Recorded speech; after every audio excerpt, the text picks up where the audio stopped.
Friends, آج کی ہماری سٹوری کا عنوان ہے دو دوست اور ریچھ۔ ایک دفعہ کا ذکر ہے، ایک جنگل میں دو دوست رہا کرتے تھے۔ ایک دن انہوں نے سیر پہ جانے کا سوچا اور ایک جنگل جانے کے لیے روانہ ہو گئے۔ جنگل بہت گھنا تھا۔ وہ دونوں دوست جانتے تھے کہ جنگل بہت خطرناک ہے، اس لیے انہوں نے ساتھ رہنے کا فیصلہ کیا اور کہا کہ ہم ایک دوسرے کی ہر حال میں مدد کریں گے۔ اچانک انہوں نے دیکھا کہ ایک ریچھ ان کے پاس آ رہا تھا۔ دونوں خوفزدہ ہو گئے اور وہاں سے بھاگنے لگے۔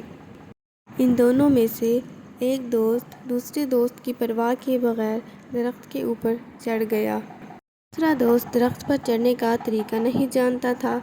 اس نے اپنی آنکھیں بند کی اور سانس بند کر کے زمین پر لیٹ گیا، جیسے وہ زندہ ہی نہیں تھا۔ اس نے سنا ہوا تھا کہ ریچھ مردوں کو نہیں کھاتا، تو وہ حقیقت میں بدل گیا۔ ریچھ اس کے قریب آیا اور اسے سونگھا۔ اسے مردہ سمجھ کر وہ واپس چلا گیا۔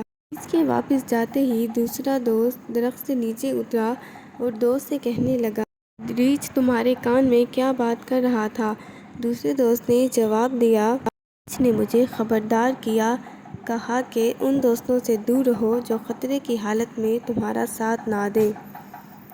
فرینڈز، اگر آج کی سٹوری اچھی لگی ہو تو لائک کر دیں۔